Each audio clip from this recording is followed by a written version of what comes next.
Good morning, everybody. Welcome to the North Dallas Plano Career Focus Group. It's April 16th, a rainy morning here in Dallas. We're very glad you're with us today. Our agenda, we're going to start out with success stories. I know of 2 landings so far. We'll then go to our 30-second introductions. We'll have everybody put their information into the chat box, and then I will make sure I get that out to everybody this afternoon to see how you can help other people in this group.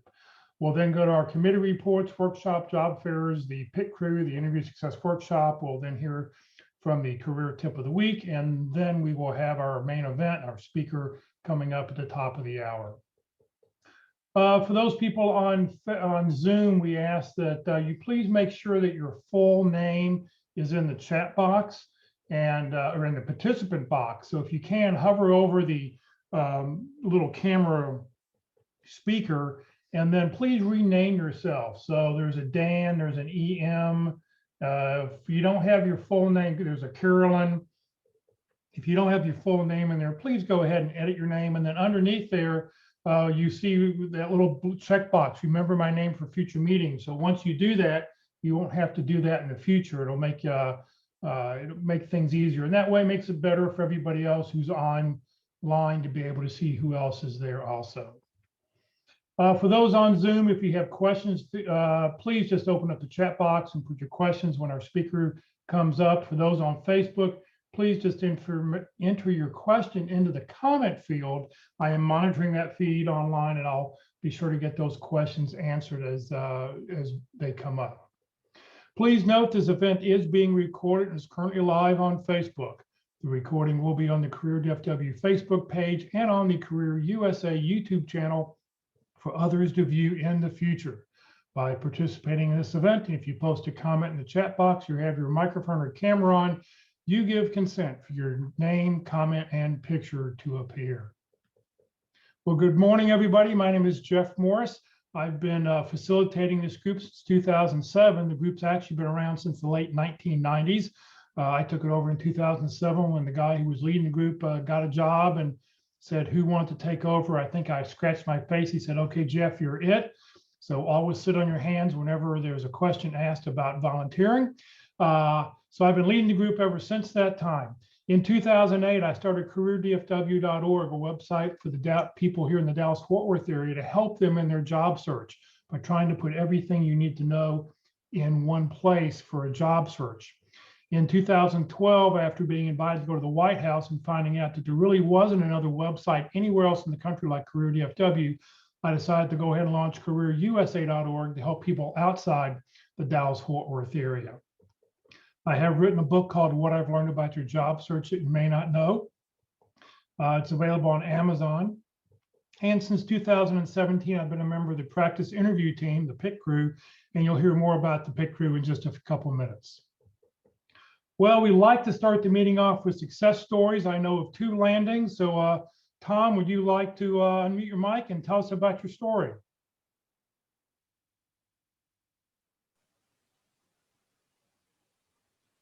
Tom, you unmute yourself, but you're still, I can't hear you.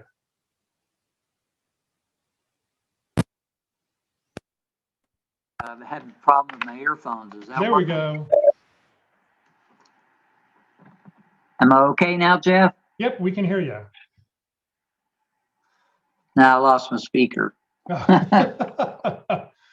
Give me about 5 seconds here. Okay, I tell you I what, have very fancy new earphone one. Okay. Tally ho. Okay. Wow. the joys of technology, right? Right. Anyway, I lost my job back in September. We had a difference of philosophies. I was misled when I was brought on, so I only worked there for 6 months. So I was at a credit union. I have a background in banking and as a bank regulator for 30 years. So what I have done now, I've landed a position as a senior credit analyst at Sunflower Bank, and the bank regulatory agencies require all banks to have a loan review because banks fail when their loans go bad. So they're actually taking what's been outsourced to a consulting company, and we're designing an internal loan review process. So I'm using my background as a bank examiner and as a credit analyst at JP Morgan to put that together. I found the job through LinkedIn. It's moving into this area. They're predominantly, Sunflower Bank's predominantly in Denver and Kansas. And so there's no way to network with a company that's brand new moving into the area. So I saw them on LinkedIn, knew that I was a very good fit. I was actually overqualified. So I took my resume, toned it down a little bit, and the resume got me the interviews. And then I started interviewing through the various levels. I know everybody talks about networking, but in the last 2 jobs I got, networking didn't work for me. I couldn't find someone to network with. So I was one of those who work in that. But the skills that Jeff teaches and his people teach in putting together a good resume that catches people's eyes, and the interview skills that you learn through all the various classes is what got me this job. I had the background, I had the experience, but I had to sell myself on that. And I start Monday here in Plano. It's a terrific opportunity. They really sold me. I didn't even negotiate salary. I thought they were a little low. I thought I could get another 5,000 out of them. But quite frankly, after interviewing with the hiring manager, who would be my boss, and his boss and the chief credit officer, I was so sold. I didn't want to lose a position over a number. And I worked at a regulatory agency for 30 years, so I do have a pension to backstop it. So haven't told them that, but that's a thing. Although networking has a success story behind it, in this case, it wasn't one of those. Well, great. So Tom, you said you had to sort of dumb down your resume a little bit. Did some of those things that you had to sort of take out come back up during the interview process, or you just never really talked about those things? Some of them did. And also there were some items I put on my resume that was just like a one-line item that they wanted to talk about quite a bit. So you have to be ready to discuss everything on your resume in detail. You don't know what will trigger them on that, but I had so much experience as a regulator and as a credit analyst at JP Morgan. Sunflower Bank's a community bank. And if I put everything that I had done on there, I was worried that they might just pass it by saying, oh, he's overqualified. And I'm more than happy to take 2 steps back, to later on take 3 or 4 or 5 steps forward.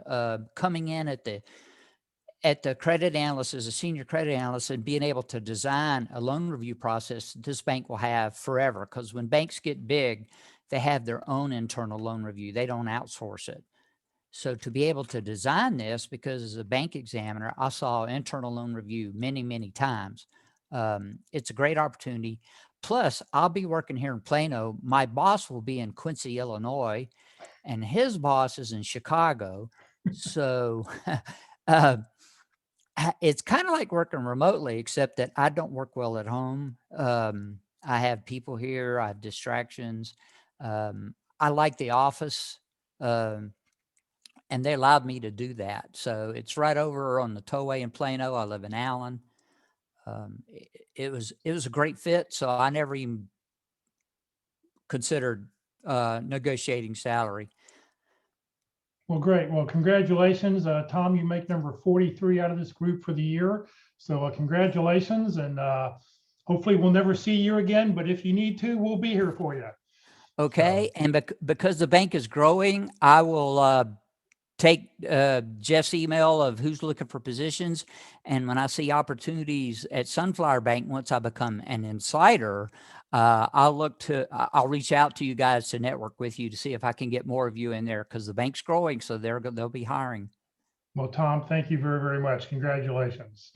All right. Our next landing is Peter Cerro. So Peter, please tell us your good news. Whoop, you got to unmute your mic. Hold on. You're still muted. Yes. There you go. Can everybody hear me okay? Sounds good? We can now. All right, great. So I'll elaborate on this long story you wrote on the slide. Well, that's all you told me. I know. I didn't know it would go like this. Okay, so my story is all about connections. Absolutely 100%, right? So I've been in aerospace since February of 1998, and it's a pretty small community, right?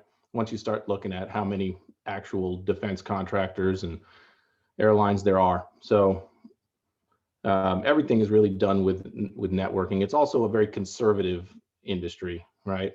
Governed by the DoD and the FAA, these type of organizations that don't take risk, right? So when you hear career type people say companies go with the candidate that's the least risk, that's so true. And I was that guy. So I found out about the opportunity through a connection that used to actually be one of my old customers, because for 6.5 years, I worked for a third-party engineering company where I ran a $30 million business that provided engineering services to other companies.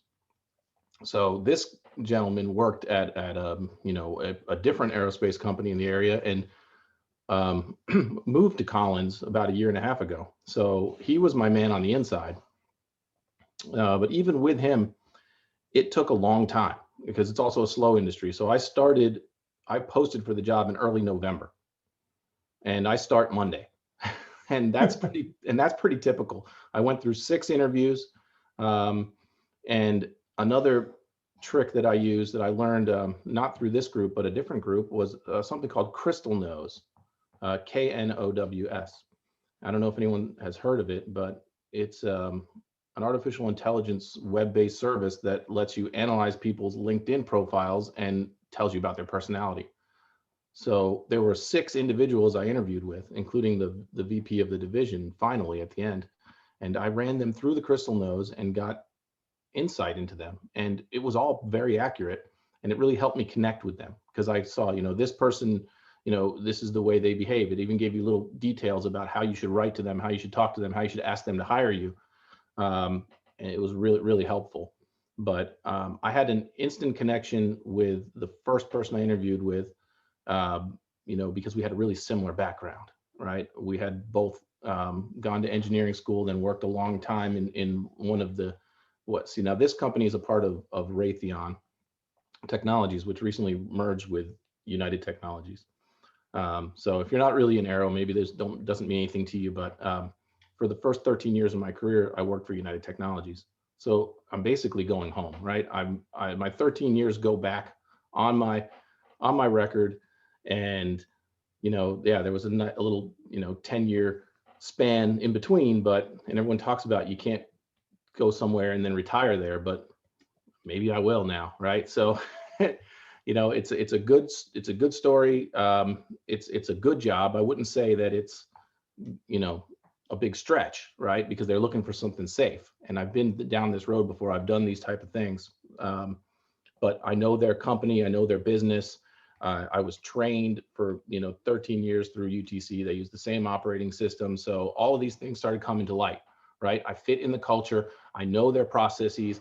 I know everything about it, right? I know their customers. I know their suppliers, right? I know people everywhere, right? So they picked me for those reasons, I believe. And the interviews were just, can we work with this guy? Is he what he says he is?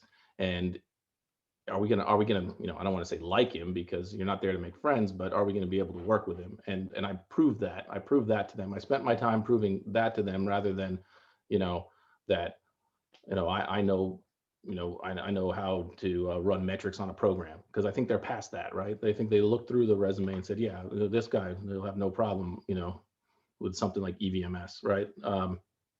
But they're looking for that, personality fit, the cultural fit. So it took a long time, and they shut down over Christmas, so that delayed it a little more. But I'm starting on Monday, so. Where did you first see an ad? Did you see an ad, or were you just networking in? How did you find out about the position? So the recruiter posted it on LinkedIn, and then the connection I spoke about, he liked it, and I just noticed that he liked it. So I contacted him. He likes text message. That's his thing. So I texted him and said, hey, what do you think? And he goes, yeah, apply for it. I'll go talk to the recruiter.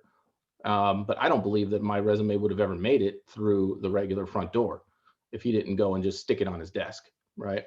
So I still applied, and that's how I found out about it. But it was getting that push from inside, and he's a director level at the company, so he's going to listen to him. Networking. We talk about that all the time. So Yeah. yeah, well, congratulations. You make number 44 for the year. Thank you, All right. and maybe never see you again, but we'll be here if you need us. Well, and just like Tom was saying, that you probably don't believe this, but Collins is actually booming right now. Their business is growing fast because it's 100% military. So if you are in that space, you're a U.S. person who can work on ITAR, either anything from a production level role as an inspector all the way up to VP of finance and everything in between. They're looking like crazy. So maybe that was a little bit helpful too, that they're actually hiring multiple people. And I actually was part of what I call an updraft, right? Someone retired at the top and everyone kind of moved up. So, the two people ahead of me, were promoted up and opened up the spot for me. So it's kind of a good story that way too. Not any of these, company fired some guy and they're being replaced. So, it's a pretty exciting time there. If anyone's in that space, just reach out to me. Great, Peter. Thank you very, very much. All right. All right. Do we have any other landings? Anybody else? Please just unmute your mic and let us know. Any other success stories? Going once? Going twice? All right. Well, let's move on here. What we want everybody to do now, if you will, open up your chat box or in the comment field on Facebook. Please put in your 30-second introduction. We want to know your name, your phone number, your email address, position you're looking for. Give us 2 or 3 target companies and then hit the return key so all the data comes right together. For those people on Facebook, if you put your information in there, I will go and delete that personal information right after this meeting, so it won't be hanging out there forever and ever. So 30 seconds on the clock, and here we go.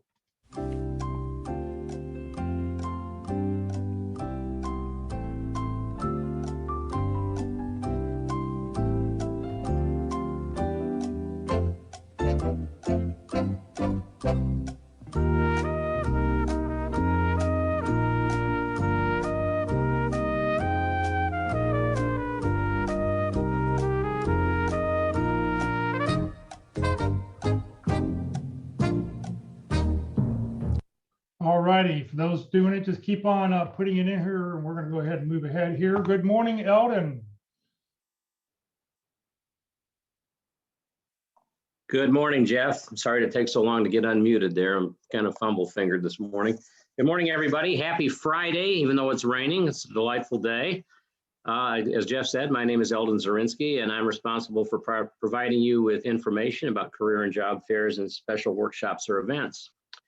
The information that I'm about to present to you comes from the calendar page on the website careerdfw.org, and there it is on the screen in front of you.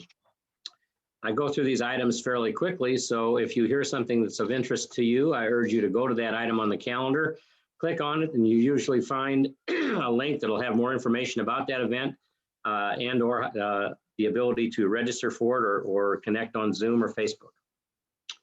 All right, having said that, this week's career and job fairs. This Saturday, there's another United Electronic Recycling event that'll be held at Christ, excuse me, Christ United Methodist Church at 3101 Coit Road in Plano. That's Saturday, April 17th from 9 a.m. to 11.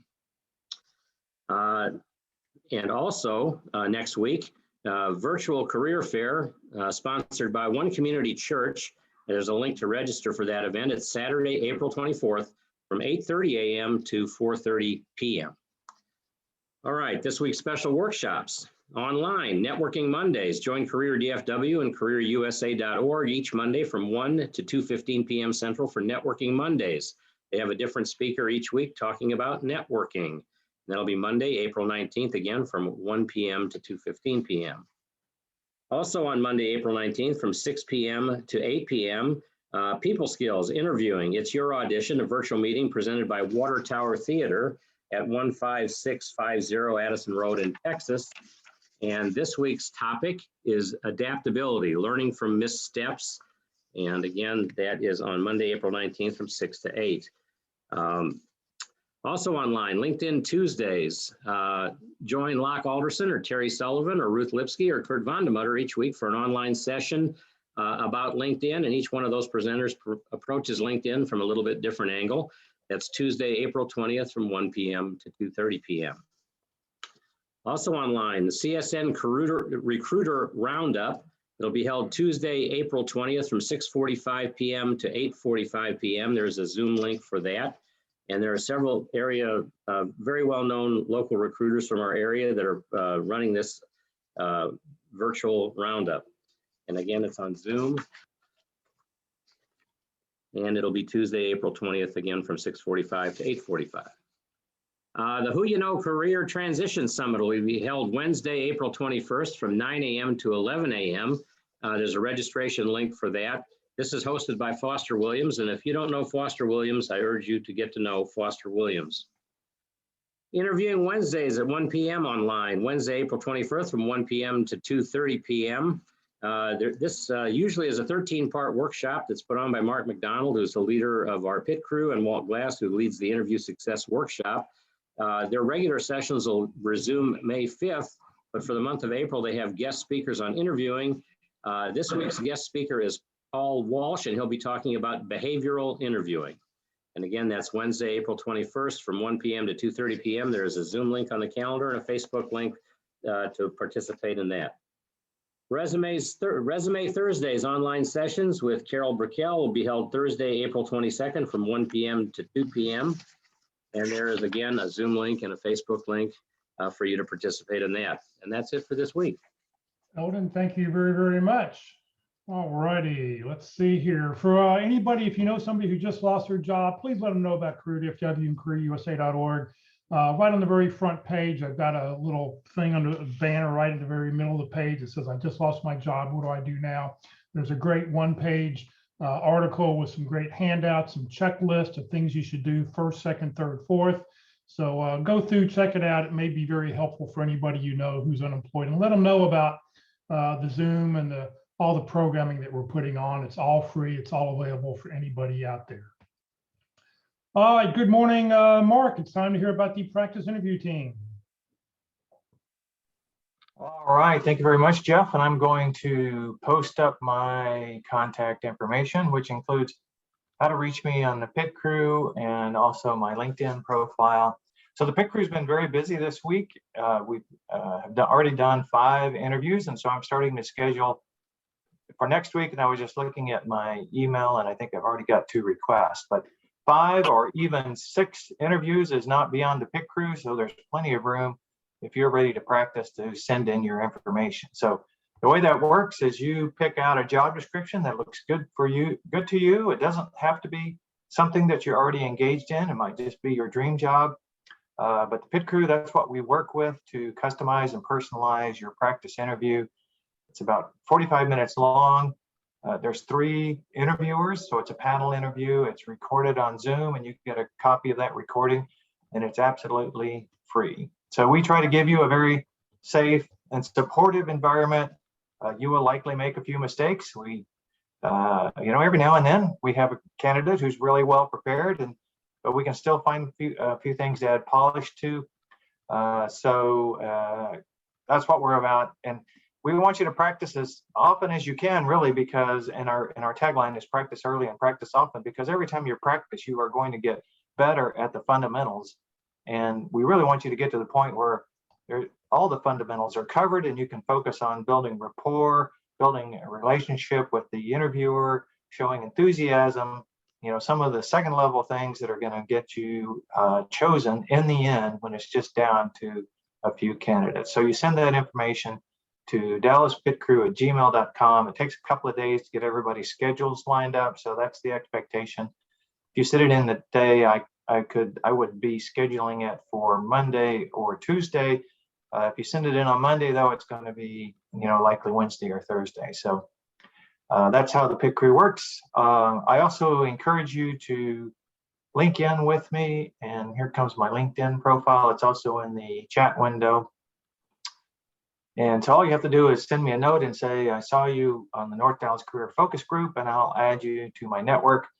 And you can use that network to find contacts inside your target company. So most of my contacts are in the Dallas-Fort Worth area. And most of them now are very broadly based because I've been doing the PIT crew for about 8 years. And I want to say we're starting to do PIT crews in different places around the US. Thanks to Jeff Morris's efforts. We did one for a candidate in Boston yesterday, and mainly through the Rosewood United Methodist Church in Atlanta. So they appear to have a very big outreach, and Jeff has tapped into it. And so now we're starting to get people. And Jeff, by the way, she spoke very highly of Career USA. So there we go. All the things that Jeff does. So thanks for that. But there's my contact information. And finally, on the webinar, Zeldin covered it great. We're going to start back up on May 5th with the 13-session webinar that Walt and I do. But we've got some good speakers lined up. And Paul Walsh, who's going to speak next week about behavioral interviewing, is very timely because all 5 candidates this week received feedback on how to improve their STAR stories. And so STAR stories are very powerful. Come and listen to Paul next Wednesday, and he'll talk about behavioral interviewing and how do you answer those behavioral interview questions. Thanks, Jeff. Thank you, Mark. Thank you very much. Good morning, Walt. Well, good morning, everyone. And I am very much in agreement with Mark on the objectives and the things that we ought to do for improving our interviewing skills. And so I love to help build skills and confidence for successful job interviews. So I start with the fundamentals. It's quite different than the mock interview that the PIT crew offers, although I heartily recommend you do that as well. But my question is, where do we start? I mean, do you really know what you need to do to get prepared? Do you know really what we're selling, what they're buying, and how we can sell to it? I think I can use the announcement this morning where most of the interview was on do they like or would they like to work with you as a person, because that's one of the 3 parts of what we're selling. It's who we are, as well as what we do and how we can help. So most people that are candidates pretty much have passed the I do. I mean, they pretty much think you can do the job or they wouldn't be interviewing you. So it's an important part. We still need to sell that part. But if we don't sell ourselves with the who we are part, it doesn't matter how well you can do it and how much you can help. If they want to work with you, it's not going to work. It will be a successful interview because you probably won't want to work there either because the personality and the culture doesn't match. So that is a success in itself. So you have to be registered to attend. Look me up on LinkedIn. It's got more details about the workshop. Is my current job and activity. Do it on Tuesdays. Send me an email to the yahoo.com email address, and I'll get you on the schedule, give you some dates. I want to do 2 people at a time. It's extremely informal. This is not a squirming interview where you've got a lot of stress and fear and anxiety going on. It's just here, we're just here to try to improve our skills and learn how to sell those 3 things, plus learn how to differentiate ourselves in a very positive way from those other candidates. So would love to have you participate. Just send me that email and be glad to sign you up. Well, does interviewing create anxiety that drives you away from sobriety?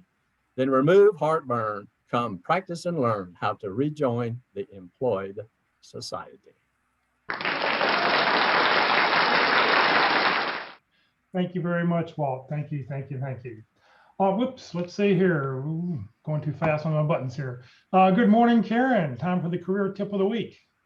Good morning. Today's tip, how to identify and apply for unposted job opportunities by Stephanie Vaza. If you're looking for a job, your first step may be to peruse job boards. However, a growing number of jobs are hidden as more companies move to employee referrals and professional networks for sourcing qualified candidates more quickly, according to a study by JobVite. If you don't have an inside connection, you may think finding these leads is a matter of pure luck. However, it's possible to get the talent into the talent pipeline via the hiring manager's inbox. The reality is that a lot of markets and industries are in constant flux and chaos, says Ivan Chavkoplius, head of content for Resume.io. Many companies reorganize slower than needs appear, and openings aren't anticipated by managers. Also, the infrastructure for job listings is not up to speed with what companies need. The world is changing faster than the tools. Finding leads. To get in front of a hiring manager, you could spend time cold emailing and networking, but one of the best methods is by cultivating a deep knowledge of the industry. Depending on the industry or location, there's usually a rumor mill. You may become aware that some companies are hiring more than others. You may be aware that certain industries are on the rise and need specialists. There are multiple ways of finding out. Another good tool is research, including reading industry journals and company blogs. Research is good, even if it's open source, and can give you a superficial leg up. Once you've got a lead on a company that might be hiring, you need to identify the right person to contact. You'll want to identify a hiring manager as well as the manager of the department in which you'd be working. LinkedIn's search tool is a good place to find appropriate people. Once you've got names, use a tool like hunter.io to dig up their email addresses. Write a good subject line that will get through spam filters. Avoid a long subject line or overuse of caps. The golden standard is below 60 characters and 10 words. Make your subject line short, succinct, and catchy without being too pushy. It should also be personalized. For example, former Google employee looking for an opportunity. Get the salutation right. Avoid the generic "to whom it may concern" or "dear madam" and "sir" or "sir." Instead, personalize the greeting. Make sure you spell the person's name correctly. You want to come off as warm, but don't get too creative. Get a feel for the company's culture and language by reviewing its website and try to mimic the tone. Introduce yourself in the first line of your email and grab the reader's attention. It creates the first impression and establishes trust with the reader as you explain who you are. If you're applying for a creative position, such as a job in advertising, you can be creative. Otherwise, remain conservative in the bounds of the industry. Show you're a human and grab their attention by providing proof of your expertise with a quick fact or an achievement figure. For example, I'm an experienced marketing professional who has secured placement for clients in top publications such as, you fill in the blank. Get to the point. Be respectful of the time the reader will spend with your email. Write a one-line introduction and about 3 to 4 sentences with a general message that conveys your value, then bow out. If you're writing a huge letter that takes more than 3 to 4 minutes to read, you dramatically lower the chances that a recruiter or department manager will respond. Be cognizant that we live in a world of short attention spans. Your message could include why you're reaching out, what you can bring to the company, such as your experience, proof of your skills, previous achievements, including metrics, knowledge of the industry. Don't have too many attachments, such as a portfolio or work sample. Most of the time, attaching more than a resume is risky. You want to make it easy to get to the next step. If you're emailing a hiring manager, they can take your resume and forward it to HR. Another benefit of keeping your email short is that you're more likely to hear back. It gives the other person permission to send a quick reply for a feedback, a next action, or to simply say the position is filled.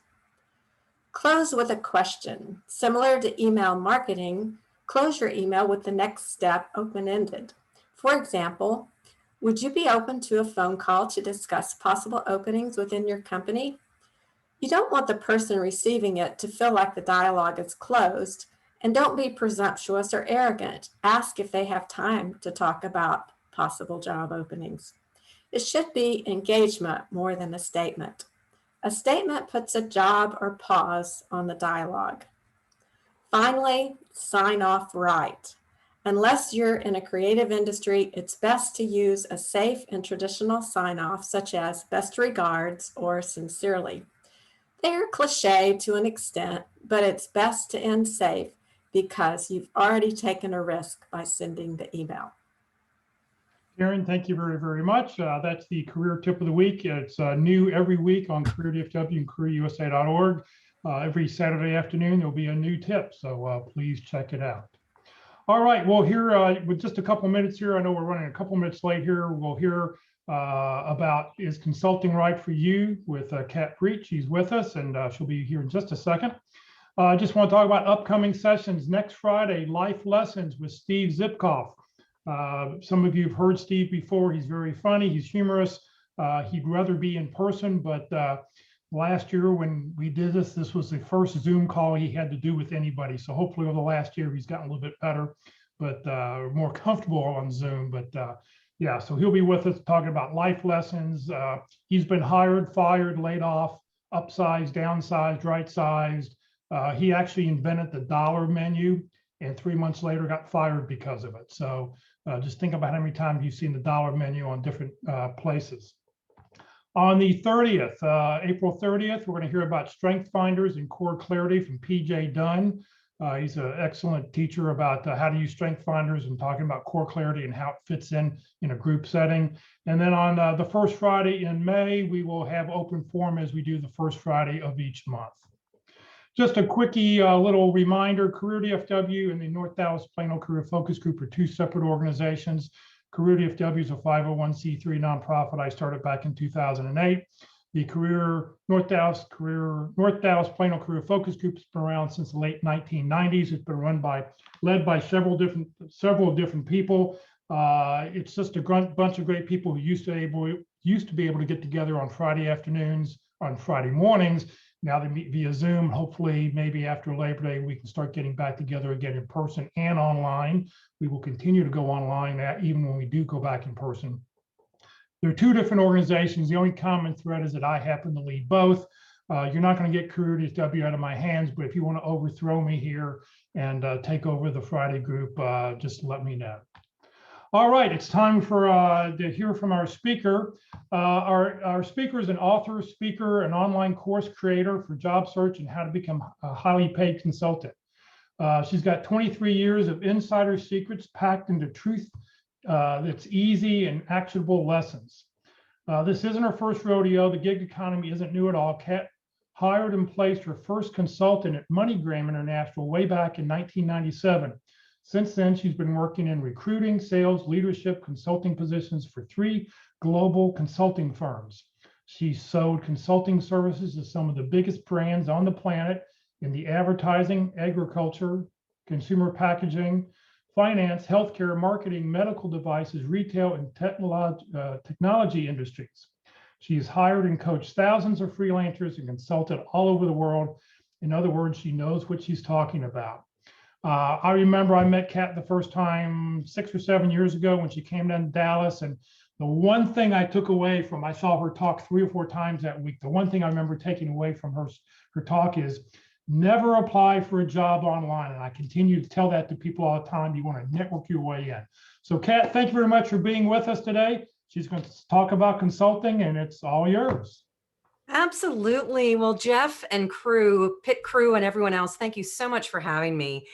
Gosh, to all of you that are in transition right now, isn't it exciting to know you are not alone?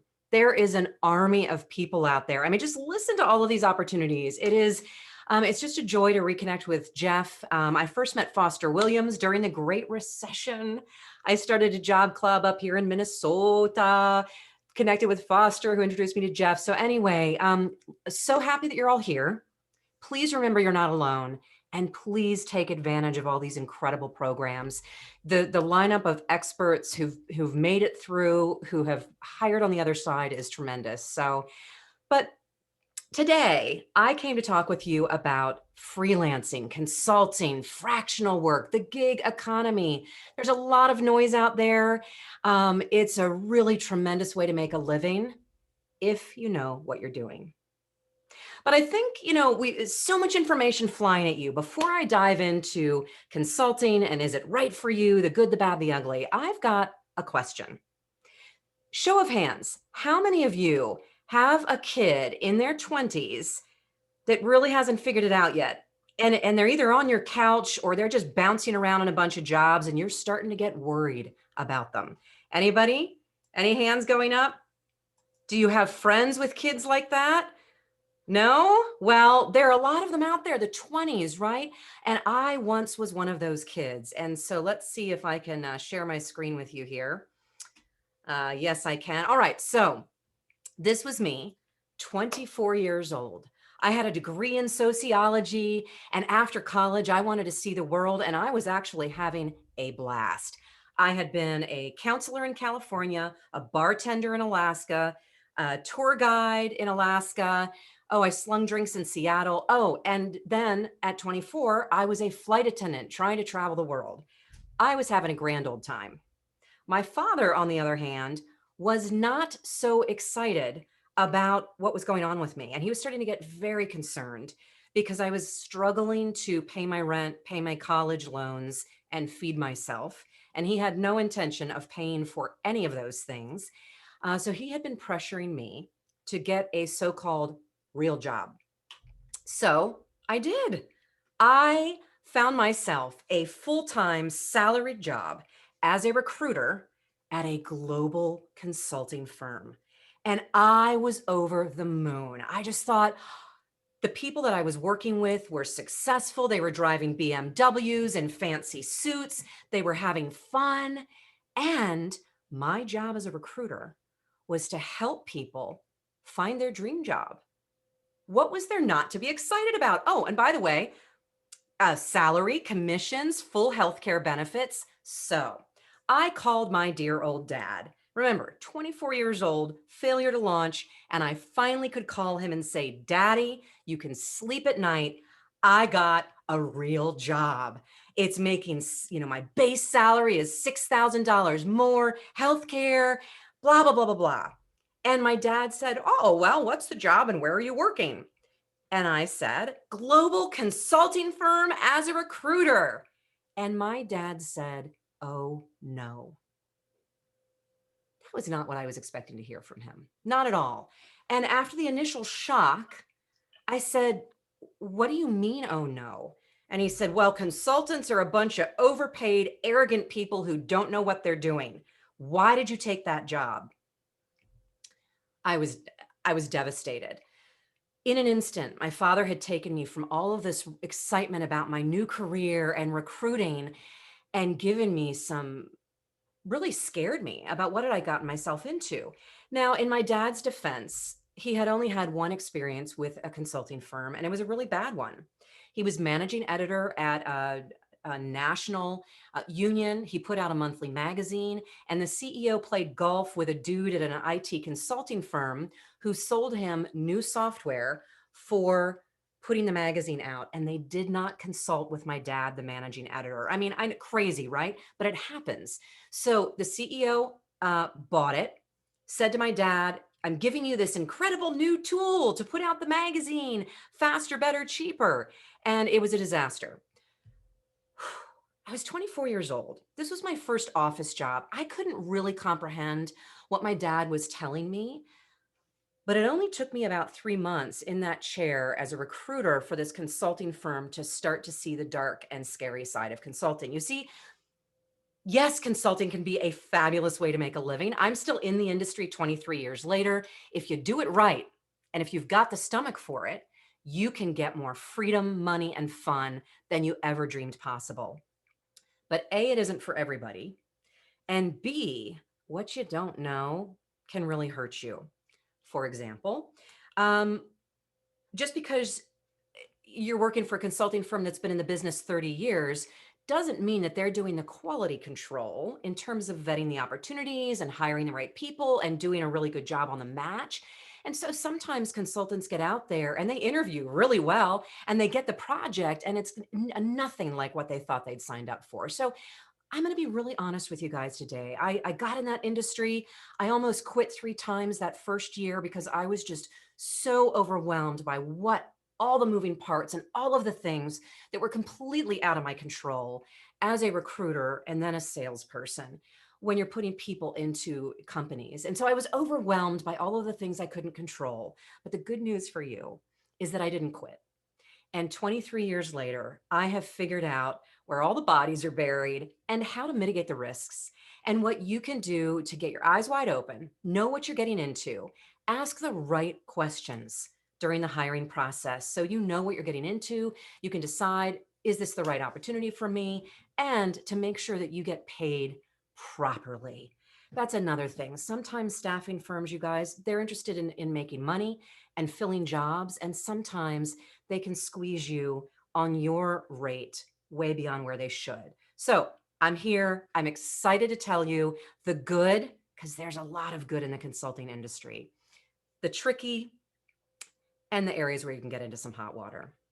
So before I dive into the content, out of curiosity, how many of you are already consulting, or you've maybe been a contractor in the past? In the chat, do you have any experience in the consulting industry? Freelance, contract, gig economy, project work, whatever you want to call it. It's all that big bucket, self-employed, not working for full-time salary benefits. Bree, yes. William is in it and still trying to figure out that balance. Karen was a contractor for 5 months. Daryl says yes, yes, yes, yes. See, I suspected a lot of you have dabbled in it. And either you're still trying to figure it out and you just can't get that consistent pipeline of clients. And so you do great work. You're fabulous at it, but it's tough to find the clients. Or maybe you're great at it and you're just not getting enough money to justify. Lots of challenges. I'm here to help you with all of that today. So the market today, 1 in 3 Americans are working in the freelance self-employment independent market. When I got started 23 years ago, only 17% of the population was working that way. Now, why has it doubled? Well, it's good for companies, but it's also good for individuals. We all know the 30-year career is gone. Although, was it Todd who landed a job, congratulations, back at a different brand, but former employer? That happens. You guys, in the new world of work, you're not going to get a job at one company and be at that company for 30 to 40 years like we used to be. You might go back, you might come in and come out as a contractor, then maybe a full-time, but you cannot count on staying with one company for that long. In fact, the average American is changing jobs every 4 to 5 years. So that's part of the real appeal to freelancing and independence is it's up to you to find your next job, and you are no longer at the mercy of the executive team or the board of directors or a stock market crash. Instead of having one paycheck and all of the risk around that, you can have multiple revenue streams, and you can do a little bit to mitigate that risk and keep that pipeline going. So when one industry or one client falls apart, you have other opportunities. Now, again, that's if you know how to do it well. Figuring out on your own is really hard. And I want to take your questions as we go. So I'm going to continue to look at the comments here. So if you have specific questions for me, shoot them out. I'm going to take them as we go. And then I'm going to teach you what I believe are the most important lessons that I've learned personally and that I have learned by watching and coaching thousands of other consultants to become successful and highly paid. So let me dive into this a little bit. All right. So the agenda, here's what we will talk about. If you have to leave early, totally get it. I understand. I have a free assessment for all of you today that I want to share with you. So if you've got to leave early, I want to let you know how you can go grab that free assessment. So there are 2 questions you need to ask yourself. Do I have the stomach for self-employment, Do I really want to build my own business and do what I love and have to go sell myself on a regular basis and negotiate rates? Do I really want to do it? That's the stomach question, the gut check. The second question is now the right time in your life? So with that, just as those are the two main questions I'm going to help you answer today. And this assessment is going to help you go through point by point my 10-step success formula for making it as a consultant. Now I am going to put here in the chat, you can grab it and copy and paste it. There's the link to get my free assessment. Again, is consulting right for you? And is now the right time in your life? I'll talk in a little bit about 3 ways that you can get started in the consulting and contracting space. One is starting, it's sort of the safe way to get started with a side hustle. Another way is to start easy, going through consulting firms. And then the third, most exciting, hardest, greatest risk is hanging your own shingle, creating your own firm, going out entirely on your own. I did that 14 years ago. I wouldn't trade it for the world, but it wasn't easy. All right, so make sure you grab your free assessment from us today. A couple of other things that I can help you with. I will be opening up my next 6-week consulting coaching program in a month or two, so you can get on the wait list if you're interested in that. And I've got a LinkedIn live show, free twice a week, every Tuesday and Thursday. Bring in some incredible guests from all over the world. I'd love for you to join us. There's a link to my LinkedIn profile. We stream live there. And then I have over 150 LinkedIn live shows I've done since COVID broke. They're all out on my YouTube channel. So that's Help Beyond Today if you've got to scoot early. Here's what we're going to chat about. And again, your questions are the most important thing that I can get to today. So I'm going to quickly zoom through the good, the bad, and the are you kidding me? Top 3 reasons why consultants. Failure is a tough word. It usually looks more like they've been trying to make it work on their own for a year or 2 or 3, and they just aren't making enough money and they are exhausted. And so they go back to full-time employment. I'm going to tell you the 3 biggest reasons why people get into that situation. Then we'll talk about how to mitigate all of the risks and help yourself be incredibly successful and build a career and a lifestyle that you absolutely love. We will talk about staffing firms. I worked for staffing and consulting firms for 12 years, twice as a full-timer, recruiting, sales, and leadership. And then I jumped out as a consultant myself and went in and helped global consulting firms turn around their recruiting organizations. So I have a lot of experience on the inside of staffing and consulting firms. And I want to answer all your questions about that and tell you the truth about how they get paid and how you can use them to your advantage and what you need to look out for. All right, so the good, the bad, the ugly. Why do you want to be a consultant? In the chat, why are you here today? I think there are what, 58 or 59 of you that are really excited about the potential. Some of you aren't excited about the potential. You're here under duress because those daggone recruiters keep calling you. You don't actually want to be self-employed, but all of the job opportunities that you're hearing about are contract project work. I know some of you are here because of that, and it's okay. It's a symptom of the market. So this is my 5th time in 23 years that the stock market, the economy, the employment market has gone. And I can tell you every single time the job market has gotten tough and employers are skittish about making full-time hires, the opportunities for freelancers and consultants go through the roof. And so that's why your phone is ringing off the hook, because companies are skittish about making full-time commitments. I mean, look at what happened to our aerospace engineer. What, a 6-month hiring cycle? They are skittish. And so very often companies in this market are going to be more comfortable bringing you on as a contractor, try before they buy. If they love you, they will ask you to come on as a full-time employee. Which can be good and could be bad. So anyway, just curious about what brought you all here today. Why are you here and what is attractive to you about becoming a consultant? What? All quiet on the Western Front. I see the little ellipsis go. So we've got people typing, but it's not coming through to me yet. Michael has held and is looking for senior financial roles in small companies. So Michael, going in as a fractional controller and CFO can be a beautiful way to make a living. It really can. And the market is hot right now for somebody with your talent, especially because you're friendly. I love that as your personal brand. You instantly separate yourself from all of the stereotypes around financial professionals. That's great. John's really attracted to the freedom. So just a little bit about life on the other side. So this is me, BC, before COVID. I'd like to have a little bit of fun. Chief Stripe Changer Arbez. I started my own business 14 years ago. This is me in Texas, y'all. I had so much fun flying down there. I did a whole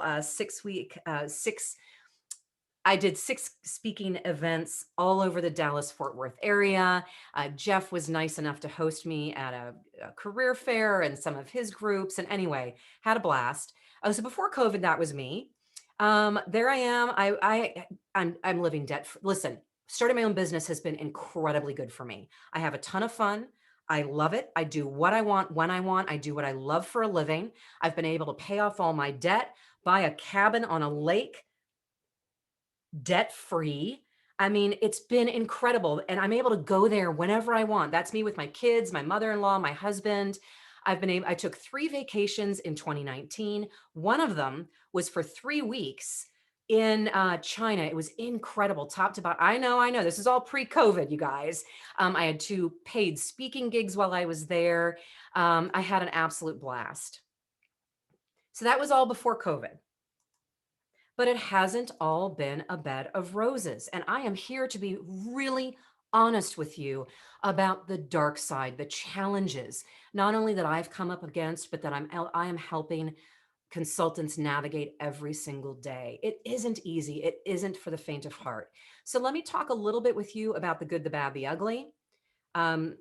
John already hit on one of the 3 biggest reasons people choose to become freelancers and choose to stay.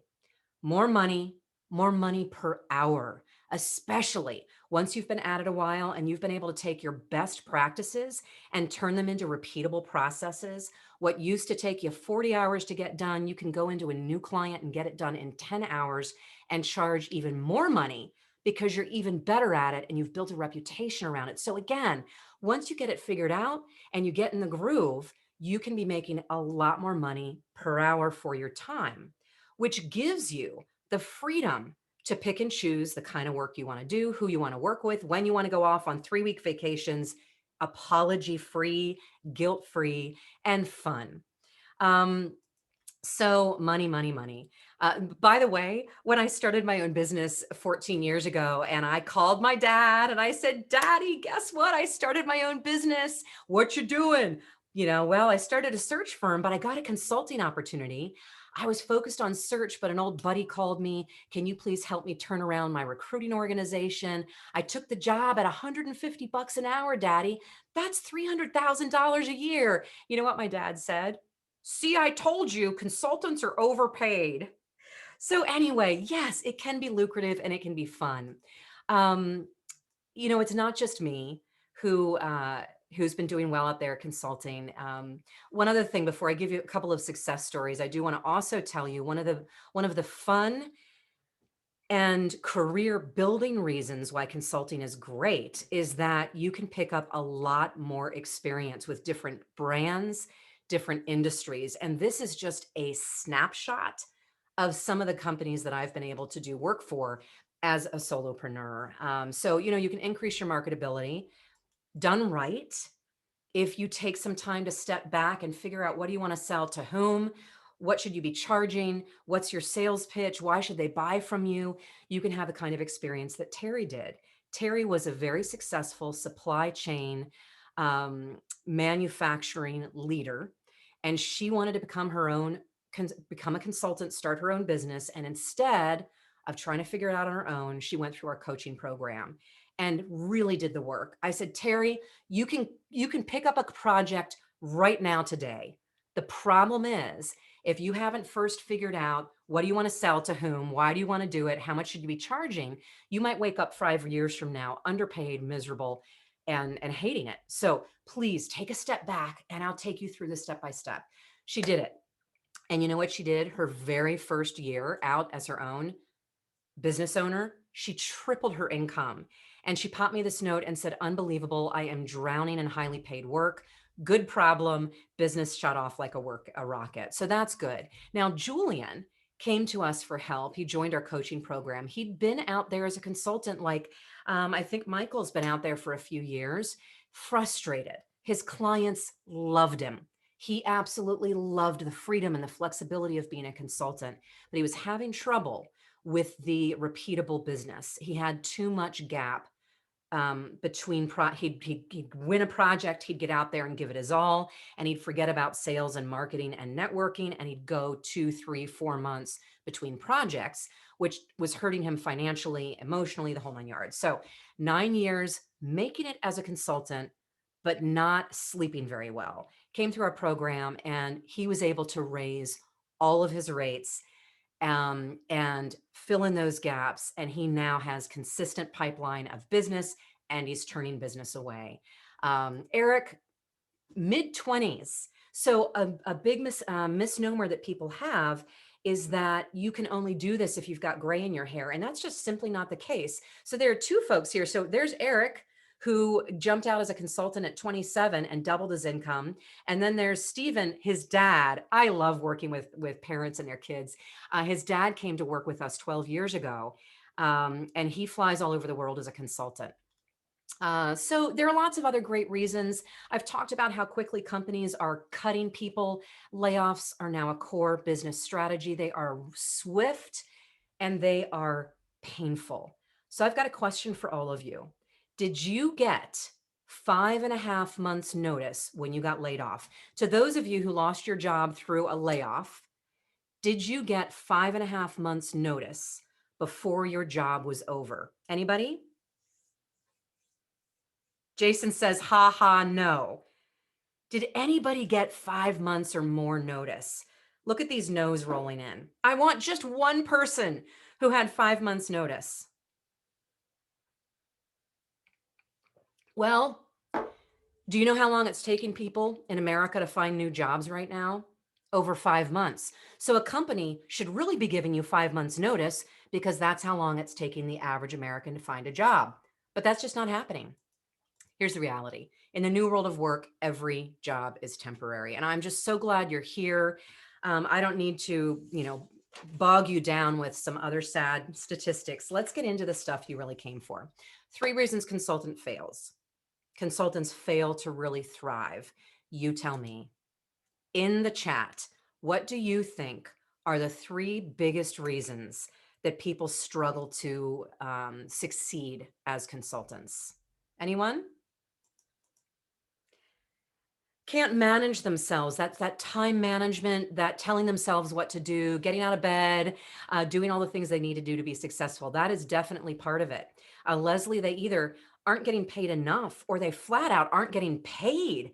You guys, I had been negotiating multi-million-dollar contracts with companies like General Mills, 3M, Target Corporation, MoneyGram International for years. And when I started my own business, to my dad's point, I was a little bit big for britches. I knew how to write and critique contracts, and I wrote myself some great contracts. And sure enough, one of my very first clients failed to pay me. Unbelievable. And I knew better, but I didn't go after him right away. I didn't pull in a collections firm right away. I thought, of course he's going to pay me. Of course. Nope. That was 14 years ago, you guys, and I'm still waiting on $10,000. So you do have to make sure, to Daniel's point, you do the work, you get the right contract in place, and the minute your client doesn't pay you, you better get on that right away. All right, so don't market them. Yeah, selling, marketing, money, time management, managing yourself, all of those things. Yes, they really are a big part of why consultants struggle. Let me share with you the 3 biggest reasons why consultants fail. Number 1, sales. I had been in sales and recruiting, which is sales, my entire career. And yet I was stunned at how hard it was, and the head games and the inner critic, when all of a sudden I was selling myself, my own company. It was a very different proposition. And so if you have sales experience, that's great. You might be shocked at how different it is to sell yourself. If you have no sales experience, you have to solve for that. You've got to figure out how are you going to find the clients. You've got two choices. You can figure out how to do it on your own, or, well, you could hire a salesperson, but that's expensive. And I'll warn you, hiring a salesperson for a solopreneur, it's very difficult to find the right salesperson. So I don't actually recommend that. The third thing that you can do is sign yourself up with some highly successful consulting firms in your niche. And if you do that, you could make it very well as a consultant for 20 or 30 years, getting all of your gigs through staffing and consulting firms. Why? Because they've got sales teams. So they basically, you've got 2 feet selling yourself. If you sign up with some reputable firms, you build relationships, you stay in touch with them, you've got all of their salespeople's feet on the street pulling in opportunities. But I want to caution you, you cannot wait for them to bring you projects. It's all about timing. They're focused on their business, not yours. And if the client says, I need somebody who can stand on their head while singing and building a rocket ship, I think, was it Todd in aerospace? Todd might be able to get it done. But if he can't get it done and you can't do all that while standing on your head, they're not going to present you to that client. So it really is a timing thing. You need to be represented by multiple firms so that you can catch opportunities as they arise and when you're available. All right, so sales, number one reason consultants can't do it on their own. They don't know how to find the clients. Networking. Now, we'll talk a little bit later about how to find the business once you've figured out what you want to do for whom, who's your ideal client. Networking is your most important and most valuable tool to start getting clients knocking on your door. And if you do it right and you get nichey, and you're very clear about what you do, the friendly CPA. Michael, was that you? The friendly CPA available on a fractional or interim basis to come in and take away your money headaches. I'm going to let you get home at 5 and sleep at night because you know with me in taking care of your financial house, it is all going to be in order and we're going to have some fun along the way. That's a niche and I love it. And you've already got a personal brand. So that's great. Keep doing that. Keep pushing that brand out there. And all of a sudden, people will think of you first and they'll come to you with opportunities. So you can do it by networking. I have built my business almost single-handedly through LinkedIn referrals and networking. The second reason consultants, and I actually just talked about it, the second reason consultants fail is they don't take the time to figure out what makes them special. Michael's the friendly CPA. That's something special. He's very personable. He's easy to work with. So what is it about you that is different than your competitors? What is it that you do that is unique, that is special, that makes you a real standout in your industry? In the career coaching space, there are a lot of people out there, you guys, doing career coaching, and they have great intentions. And sometimes they come up through the psychology ranks and the sociology. There's a place for all of us. There's a place for everybody. My key differentiator is in 2 areas. Number one, I was a recruiter working straight commissions on the hiring side of the desk. So I do know where the bodies are buried and what it really takes to break through the noise and be the one that gets the offer. Also, 23 years of experience in the consulting industry. Those 2 things, recruiting and consulting, make me a real standout in that career coaching space. And I know it and I lead with it. That's what it means to stand out in your space. And you absolutely have a few things that make you special, but you got to take some time to dig in to figure out what those are. And then third, money. If you are considering freelance work for the first time in your life, please hear me. Taking your salary, 80K, 150, whatever it is, let's do easy math, $100,000 a year, and dividing it by 2,000 hours per year, which is 40 hours per week, working 50 hours a week. Most people take $100,000 a year and divide it by 2,000 hours. That gives you $50 an hour. And people think, oh, if I charge $50 an hour, I'll make enough money. No, you won't. Number one, When you were a full-time employee, you had 401k match, healthcare benefits, bonuses, maybe stock options, paid vacation, life insurance, disability insurance. As an independent, you don't have any of that stuff. You need to charge more money because you're going to have to go get your own health insurance, liability insurance, take care of your own retirement. So you need to charge more money to become equal with what you were making as a full-timer. You also need to charge more to offset downtime. You're not going to have a lot of business costs. You guys, please don't go and rent a $500 a month office so that you look the part. Hogwash. I worked out of my house for about 8 years. I've only had my office here for about 6 years. You do not need an office. You can go meet people in a coffee shop. It's totally appropriate. Most of the time, you're going to be meeting your clients over Zoom and going to their office space. Don't overspend on business expenses, but you are going to have some business expenses. So, quick and dirty rule of thumb, I've got a whole course on sales and negotiation, but let me give you quick and dirty on how to figure out what you're worth. Number one, you need to figure out how much money you were making as a full-timer and how much money you need. Okay. So number one, how much money do you need? How much money do you want is where you go out and look at the market and figure out what's realistic for your skills and experience and the kind of work you're doing. A couple of different ways to figure out what you can and should be charging. Start online with online salary surveys, especially focused in your industry, and consulting versus perm. Okay. So online research, you got to talk to every recruiter you can talk to. Career DFW, Career USA, they've got some programs coming up with recruiters, real recruiters that are in the trenches, negotiating with clients every day. Attend those programs and talk about money.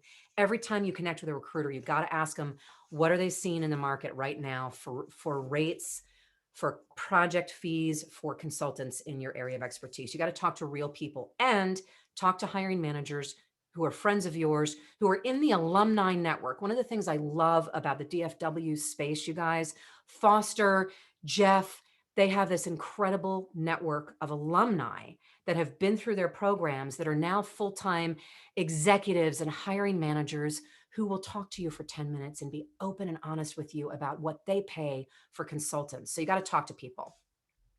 All right. So those are the top 3 reasons consultants fail, struggle. What questions do you have for me? Before I dive into more of my content, what questions do you have about all of this stuff? Yeah, so Jason says you can share an office space. Absolutely. But it's not cheap. It's going to be somewhere between $300 to $500 a month to share an office. Do you really need to throw away $6,000 right now when you're starting your business? Maybe you do. Most of you don't. All right. And make friends with somebody who can give you free office space every once in a while. In fact, I barter. When I first started my business, I bartered all the time. Even still, 14 years later, I sometimes will say to somebody, hey, you know what? I'll give you my LinkedIn profile booster tool for free, and I'll give you an hour of free coaching if you'll do this thing for me. So I barter.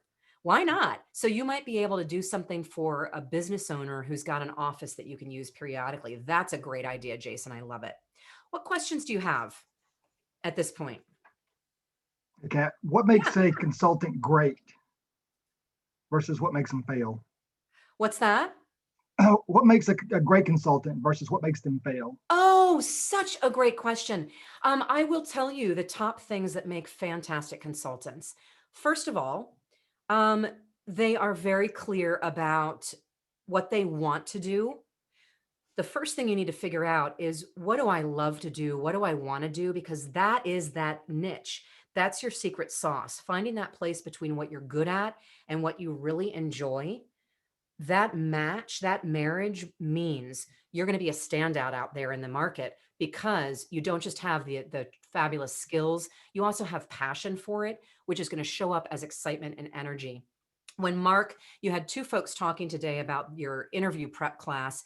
I think it was Mark who said likability is everything. By the time you get in there to have a conversation about a full-time job or a contract position, they already know you really have the skills. Then it comes down to that likability.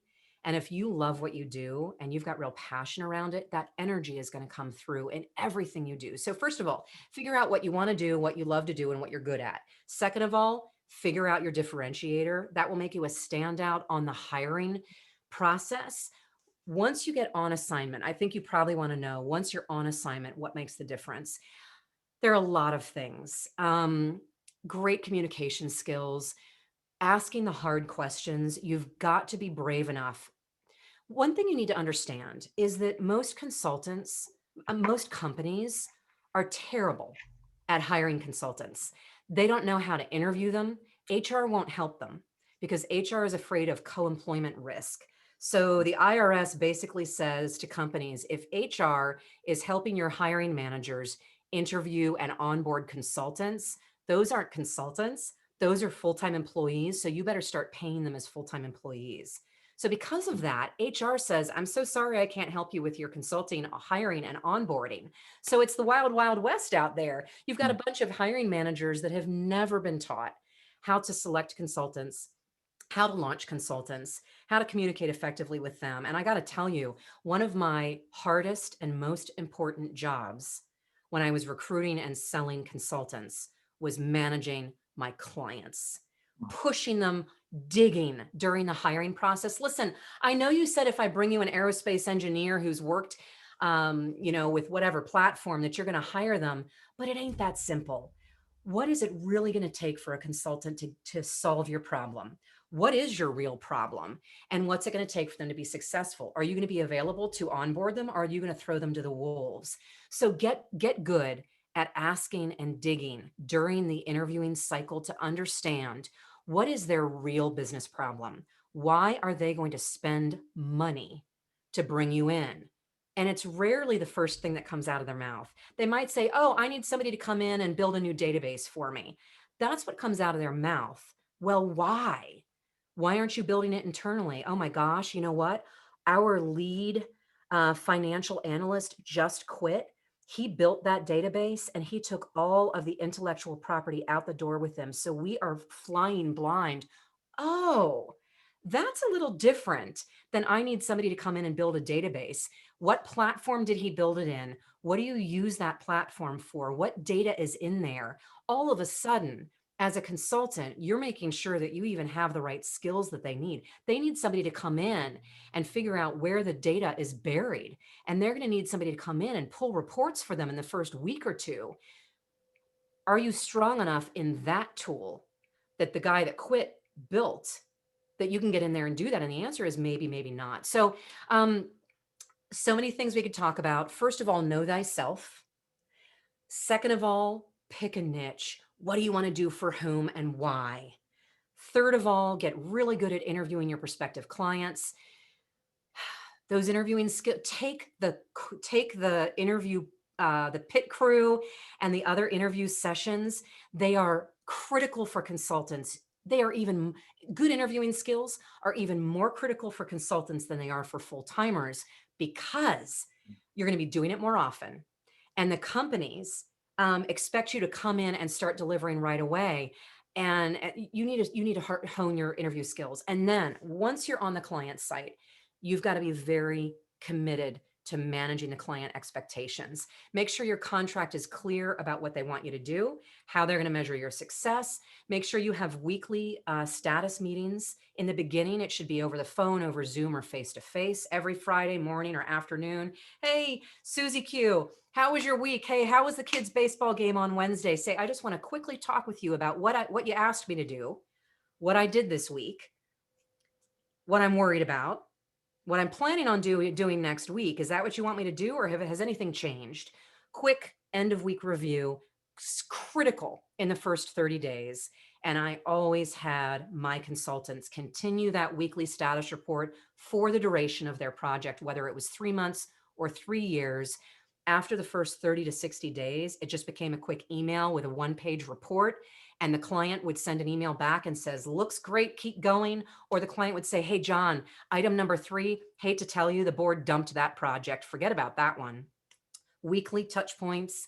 Another thing, I can obviously talk about this for years. Another thing, the difference between consultants that absolutely love it, they're successful, they're turning away business, and they're making a crazy amount of money.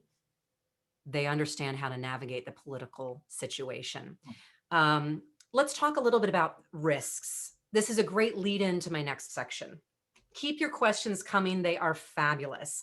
All right. So the biggest risks to failure are you don't know how to sell, you don't know how to stand out, and you don't know how to charge enough money or collect the money or all of that. There are a few other things, and this is on the what I call the softer side of consulting, that if you've never hired, managed, or sold consultants, these things probably wouldn't occur to you, but it's really important for you to understand. Okay, so, well, this is 6 ways to mitigate your risk. I'm going to just look at this list. I'm going to tell you what the risks are, and then I'll tell you how to mitigate them. Okay. You don't know where your blind spots are. So politics inside a company, those full-time employees are going to be threatened by you. You're basically coming in to tell them that their baby is ugly. There's a reason why they need you. Something isn't going well inside their company. Maybe somebody quit and they just need a body in there to get the work done. That sometimes happens. A lot of times there's something else going on. What you need to know is that those full-time employees, especially if you're good at what you do, especially if you're friendly, like the friendly CPA, they're going to be worried about their job security. They're going to be worried that you're going to come in and take their job, or just make them look bad, or do what happened to my dad, make his job harder and make him look bad. So politics, you need to have your eyes open. Now, it doesn't mean I want you to kowtow to any of those full-time employees. You were hired to get a job done, and you need to stay focused on that. But do yourself a favor, treat everybody well. When you come in the front door, treat that receptionist well. Treat that poor little person who's stuck in a cube and hates her job. Be nice to her. You never know what their situation is. You never know what's going on in their life. And you also never know if they have the ability to sabotage you. Seriously, there once was a receptionist at one of the global consulting firms that I worked for who would get consultants fired. She would. She was incredible. Everybody respected her and loved her. And if she watched a consultant behaving badly, she would go straight to the branch director and say, Carrie, let me tell you what this guy did. Be nice to everybody. Doesn't mean you got to worry about their jobs, but be nice to everybody. So politics. Blind spots around taxes and health insurance. You've got to take care of protecting your family. Liability insurance. I don't want to scare you guys, but I am the truth teller. That is what I have built my reputation on in 23 years. I'm going to be honest with you about what you're up against. And what you need to know is there are some bad clients. And every once in a while, probably once every 14 years, you're going to run into a client that you want to fire, or who doesn't want to pay you, or worst case scenario, wants to sue you because they failed to do their job, which meant you couldn't do your job. Now they look bad. The CEO is about to fire them, and they throw you under the bus, at which point the CEO, and this stuff happens to full-time employees, so this is not just consultants, this is politics 101, but you need to be protected. If you are hanging your own shingle and working as a 1099 independent consultant, you need to get business liability insurance. I have been named in a lawsuit once. In my 14 years of being in business, my heart stood still. I wanted to throw up.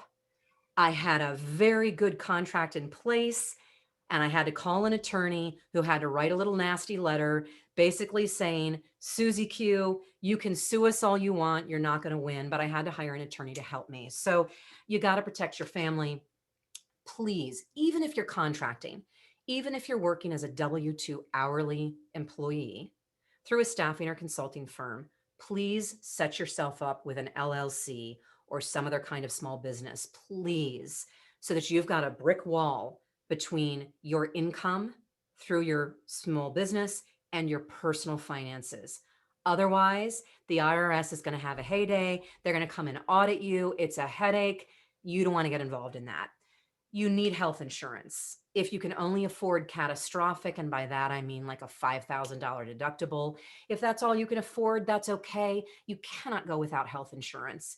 Life insurance, if you have people depending on you, you need life insurance. Retirement. I don't know about you guys, but I would love to retire at a reasonable age. You got to keep thinking about all that stuff. So politics, legal, multiple opinions. Let me talk with you a little bit about how to mitigate your risk. Jason says, don't be one of the Bobs like an Office Space. Yeah, so I think, Jason, you're talking about don't be a jerk. Don't be like Bob in Office Space. Be an easy to get along with person. Be friendly. But you are not their friend. One of the other mistakes I see consultants making is they get too friendly and they get too comfortable. You are not a full-time employee. You are not in the family. You are a guest in their house, and you have to remember that. And it's a fine line of you should absolutely go have drinks with them, but don't have conversations around the water cooler. And by whatever you do, I don't care how crazy the CFO is. I was consulting at a consulting firm. I was a consultant at a global consulting firm, and everybody hated the CFO. And I mean, hated him because he was miserable. He hated his job and he was a bit of a jerk. People wanted to whisper in my ear about him almost every day. I couldn't do that. I could not engage in negative conversations about the CFO. What I did do is go build a relationship with him and go out to lunch with him one day and say, so are you having fun? Do you enjoy what you do? And he said, no. And I said, why are you still here? You know what he ended up doing? He ended up going to the CEO and saying, you know what? I hate coming into this office. I just don't enjoy this at all. Can I just work from home? Can I just become a consultant and do the same job for you, but do it as a consultant from my house? And the CEO said, absolutely. And you know what? He did it. And he was a changed man. It was hysterical. He came back into the office about a month later, changed man. All right. So how to mitigate your risk. Number one, get educated. You don't know what you don't know. You got to figure out about, sales, business plan. A one-page business plan will work as a consultant if it's tight. How to sell, how to find the clients. If you don't have any sizzle, LinkedIn, you got to look good on LinkedIn. Way more important than a website. If people in your target market are not reaching out to you on LinkedIn, you got to work on your LinkedIn profile. Professional advice on finances, legal, insurance, get multiple opinions. Please don't only listen to me. Go get opinions from other people that have been in the consulting industry for some years. Please don't get advice from people who want to be consultants or people who have only had 3 gigs. They don't know enough. They don't know where all the bodies are buried. So make sure you're getting advice from somebody that's been in the trenches. Savings. All right. How to mitigate your risk. We've talked about ad nauseum.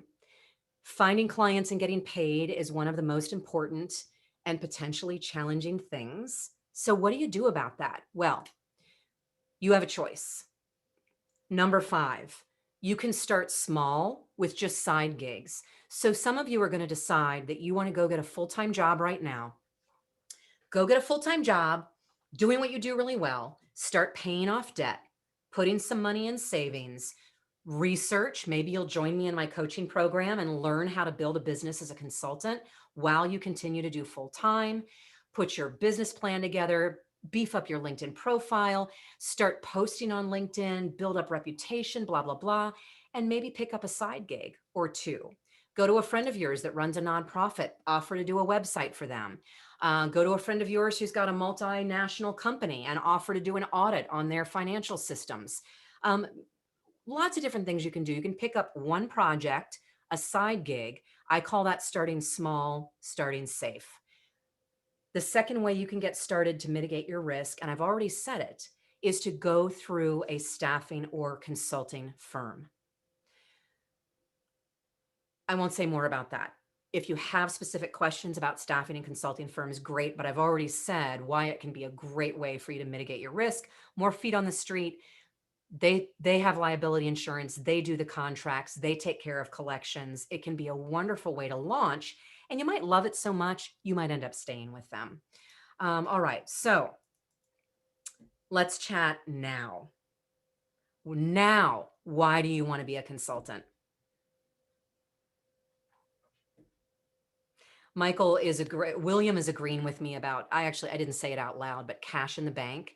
If you're going to go big and start your own firm, please give yourself a financial cushion. Yes, at least 6 months. I personally had 12 months of financial cushion in the bank because that's what I needed. That's my sleep number.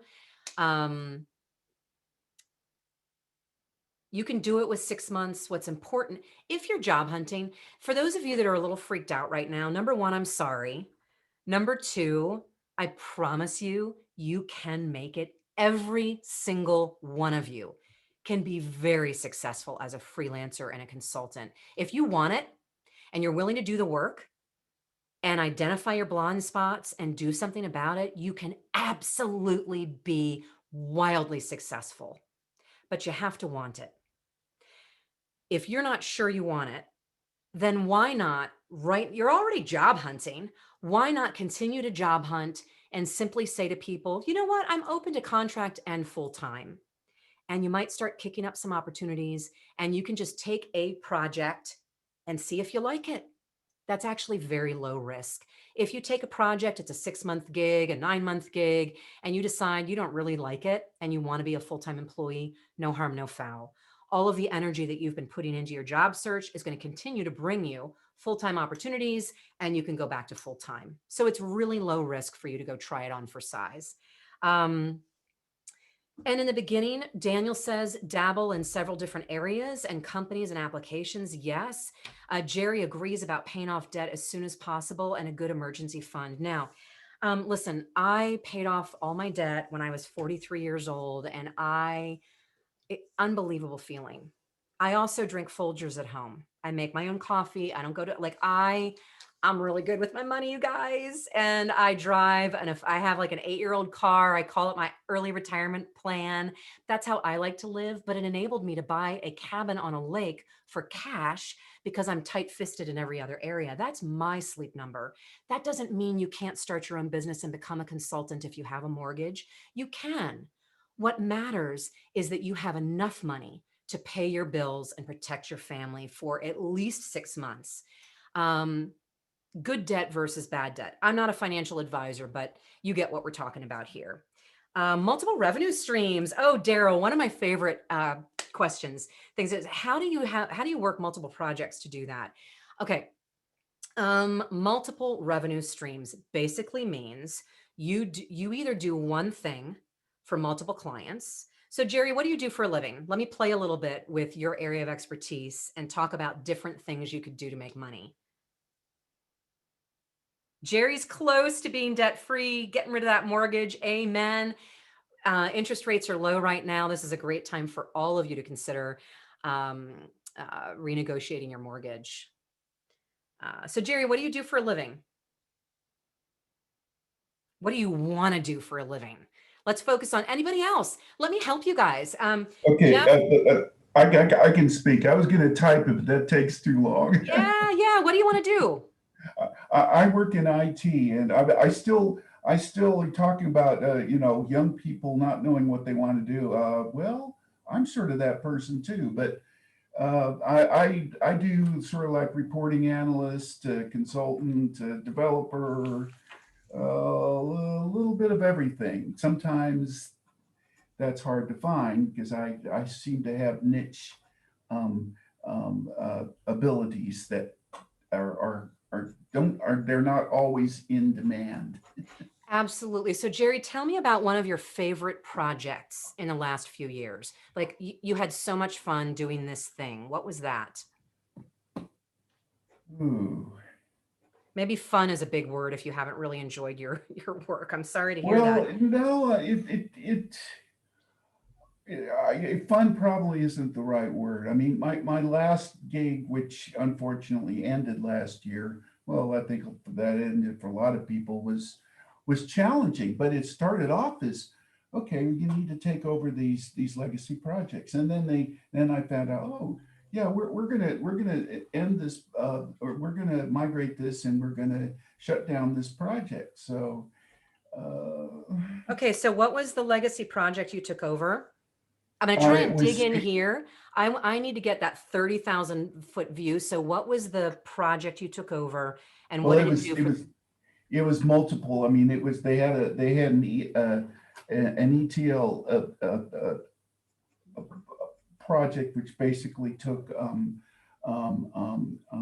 boy, you're putting me on the spot, and I'm not good on the spot. Was it finance? Was it operations? What did the ETL do for the business? Oh, it was for the actuaries. There we go. I was looking for the Okay. right word. All right. So what did this program do for the actuaries? Basically, it took their projections and made them into scenarios for finance. You know, how much is this going to cost? And then then it uploaded it into a data cube, so they could analyze. Okay. And see how much it was going to cost them over the next, 20, 25 years or whatever. Okay, so it was a cost projection system. So it was a financial system to help the actuaries in the company project costs for the business 5-10 years down the road. Okay, so that was the project. What was why did they bring you in? Did they just need you to take over and do the reporting? Were they asking you to fix was something broken? What did they need you to do? I was basically, I was stuff. I guess you could call it supplemental staffing. The person that had the responsibility was being pulled multiple different directions, and so the backfill, I guess they needed help.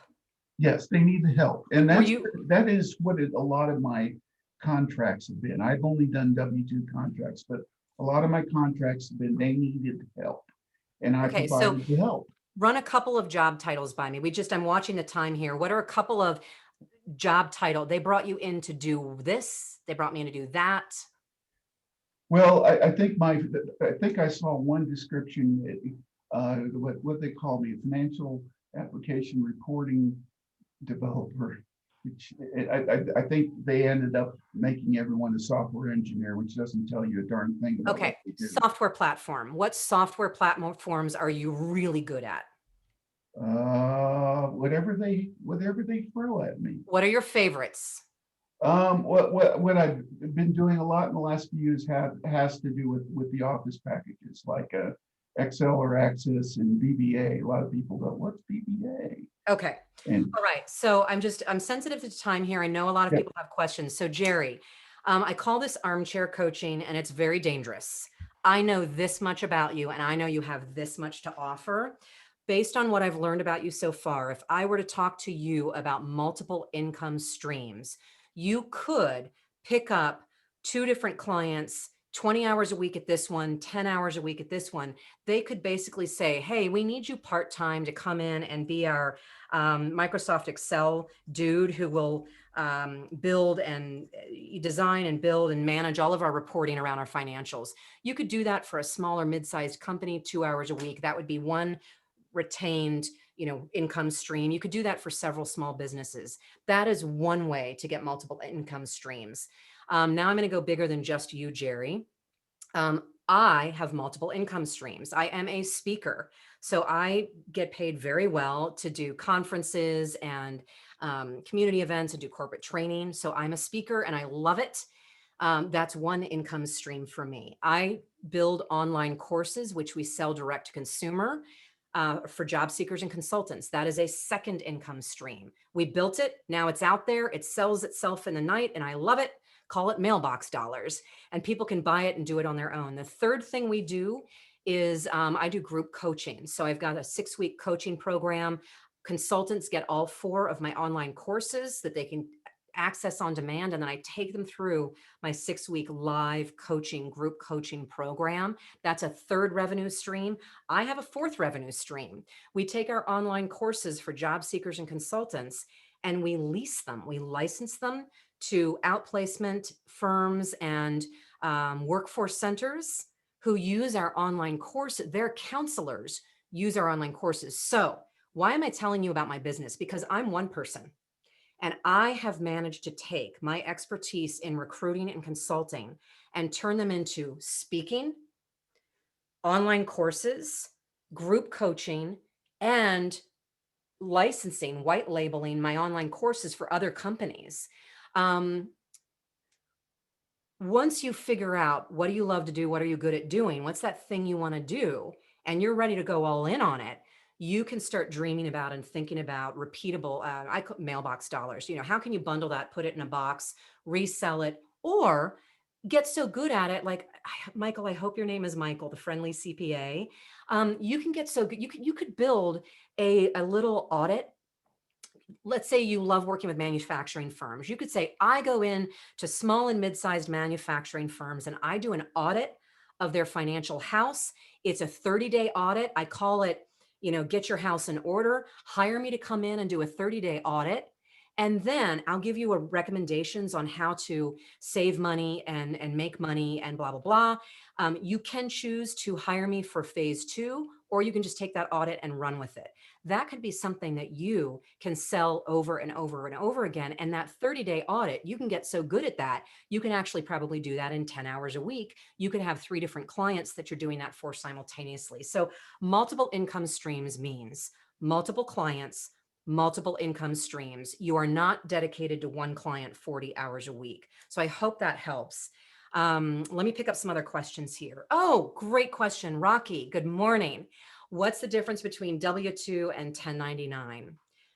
The IRS and how you get paid and whether or not you're eligible for unemployment insurance. Those are 3 big differences. Okay, so W-2, you are actually an hourly employee of the company that's hiring you. Most staffing and consulting firms want you to be a W-2 hourly employee because then they don't get into hot water with the IRS. So if you're a W-2 hourly employee, you're going to get paid on an hourly basis. You're going to get paid time and a half for any work that you do above 40 hours a week. You may or may not be able to get health insurance. Usually not. If you can, it's usually skinny programs and kind of expensive, but you might be able to get health insurance. You probably don't have paid vacation, but what you do have is a steady paycheck, probably every 2 weeks, and a company that represents you. They are signing the contract with the end client. Let's say it's ExxonMobil and you're doing the work for ExxonMobil, but you're a W-2 hourly contract for ABC staffing firm. They have the contract with ExxonMobil.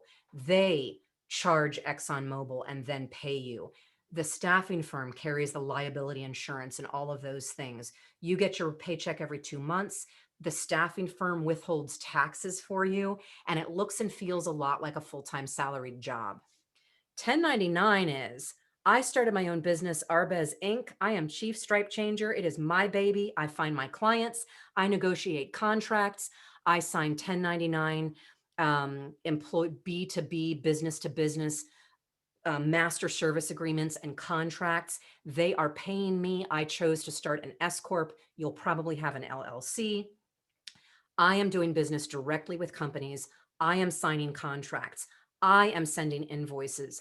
I am collecting money. I am charging late fees when they don't pay me on time. I am carrying the business and liability insurance, and I am paying all of my own taxes. I pay them quarterly, and I have some significant tax advantages, which is super cool. I'm allowed to put away more money for retirement as a business owner than you are as a full-time salaried employee. That's cool. I have a few tax breaks. I'm able to write off my cell phone because it's my business tool, blah, blah, blah. But I also have to pay more taxes. I pay all of the FICA. So I have higher taxes where FICA is concerned. When you're a W-2 hourly employee, they pay half your FICA. So some of your taxes are higher, some of your taxes are lower, and you have some significant tax shelters and advantages as a business owner.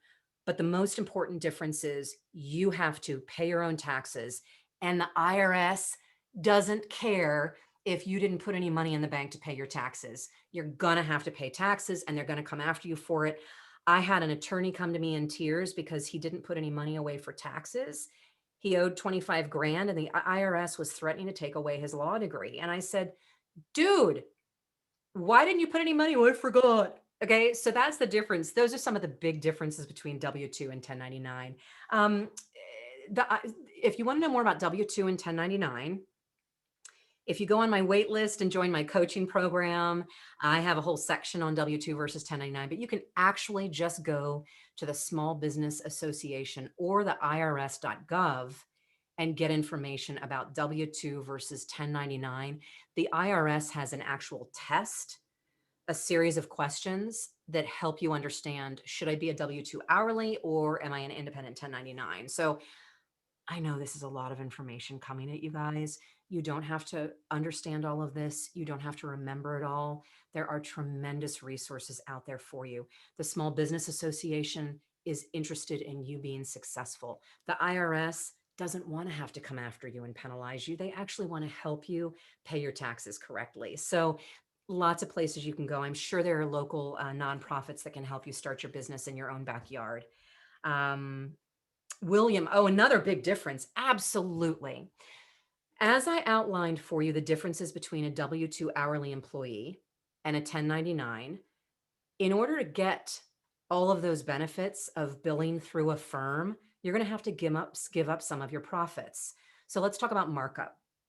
If you are worth $100 an hour, again, easy math. Some of you are worth $300 an hour. Some of you can command $75 an hour. Let's just say $100 an hour.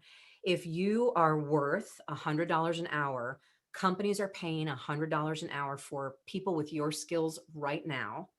If you go and get that contract by yourself, you can charge 100 to 110 or maybe even 120 bucks per hour. Somewhere between 90 and 120 if the average is 100 bucks per hour. And you get to keep all that money and pay your insurance and all of those things. If you're a W-2 hourly employee, that staffing firm has to get paid. And if the going rate for you is $100 an hour, but they found the client, they're doing the contract, they're collecting the money, they're only going to pay you $60 to $70 an hour. They are going to take somewhere between 25 and 50% of that $100. They might actually offer you $50 an hour and charge their client $100. Yes. If the staffing firm is a consulting firm and they do a lot of support for their clients and they have a really high success rate, if they take really good care of their consultants and they take really good care of their clients, they're going to take more money off the top and pay you less, but it's going to be a much better working experience. There are some vendors that just simply do pass through. You might actually find a project, but you don't want to do the payroll. You can go to a staffing firm and they may only take 20% of your money to do the payroll for you. So I know it's a lot of information, but these are all things for you to help think about. Let's talk. Yeah. Okay. Other questions that you've got. Yeah. Oh, and the other thing that's going to be a shock, Leslie brought this up. The other thing that's going to be a shock to you, rates are all over the board. And if I was still sharing my slides with you, I could give you examples of 3 business analysts. Okay. Let me just tell you the story. 3 business analysts that came to me for help. One of them was getting paid $80 an hour. The next one was getting paid $115 an hour. And the third was getting paid 130 bucks an hour. What? They were all business systems analysts. They all had right around 15 years of experience, and they were all 3 working in the same industry. How on earth could one guy be making 80 bucks an hour and another one making 135? Well, there are a couple of factors that go into it. It depends on who the client is, what their budget is, literally. How much money do they have in their budget, in their bucket to pay consultants? How critical is their need? They'll pay more if it's urgent. The scenario I gave you earlier where the only dude that knew how to do the financial reporting quit, they were in a crisis, they were willing to pay more for that. So if it's urgent and there's nobody else that can do the job but you, they'll pay more for that. Some industries pay more than others. Banks are notoriously under market.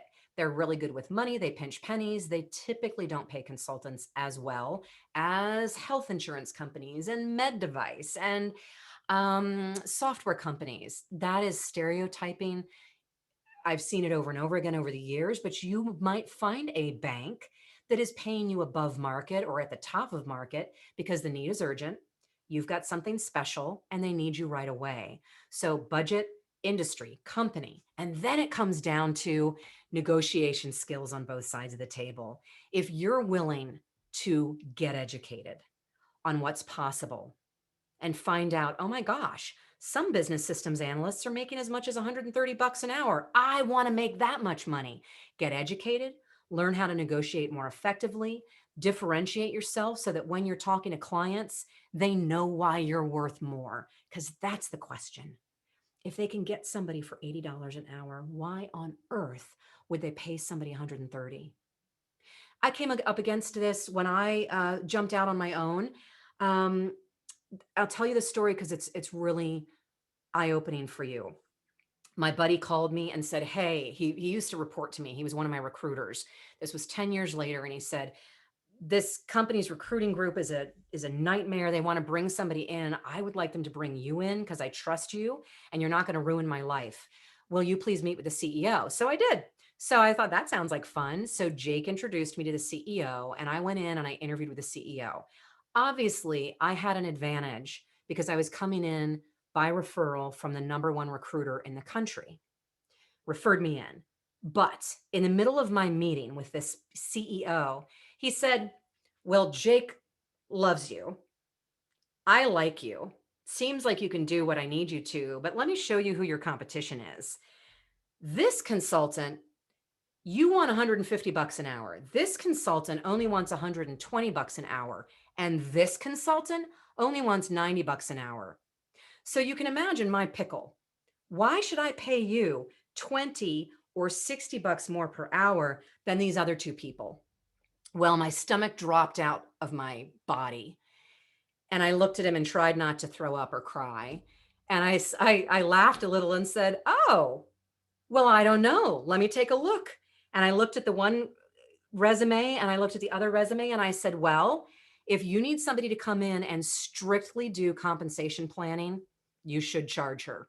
She's cheaper and she's got more experience than I do in compensation. I have 5 years of experience. She's got like 25. If you only need somebody to come in and look at technology, he looks pretty good in the technology selection department. You should save yourself 60 bucks. But if you need somebody to come in and look at compensation, technology, and what I'm thinking is most important is the relationship between your recruiting team and your sales team, I think you should bring me in. I don't see any recruiting, consulting industry experience. It doesn't look like either of them have worked inside a consulting firm. And you can spend a fortune on new technology. You can build a new compensation plan. But if those recruiters and salespeople are fighting every day, you're never going to make any money. So if you want somebody who can do all three, that's me.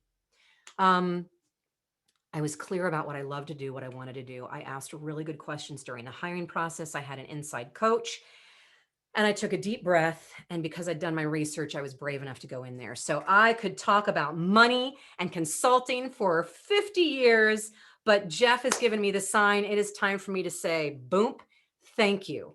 Thank you guys for coming. Once again, I want to make sure you get that free assessment. So I'm going to plop that in the chat again, grab that assessment. I'm on LinkedIn. I'm streaming there live for free every Tuesday, Thursday, and on my YouTube channel, tons of free stuff. You are smart. You are talented. You can do this. You just got to figure out what you want the rest of your career to look like. And I hope you'll consider consulting because it can be really fun. All right. Thank you, Jeff. I hope this was what you were hoping for. Yes, Kat, thank you very, very much. Great. This is Kat's her LinkedIn profile. If you want to connect with her, please, please, please always send that personal note. Let her know you saw her here this morning, and you can join her every Tuesday and Thursday at 8 o'clock Dallas time to hear on her LinkedIn profile to see her show. All right, next Friday. Well, I don't know where the picture went, but next Friday, Steve Zipkoff will be with us to talk about life lessons. Boy, all the pictures have disappeared. If you've not put your 30-second introductions in the chat box, please do so now. So that way I'll copy all that information. I'll get that information out. I also will copy Kat's free assessment. I'll make sure that goes out in the email that goes out this afternoon also. Please join us every day of the week. Boy, all the graphics have disappeared. Please join us. We're putting on programming 5 days a week. This afternoon, Women of Wisdom will be meeting at 1 o'clock. It is by invitation only. Their topic today is ghosting is not just for Halloween. They're going to discuss the haunting prospects of ghosting during your job search.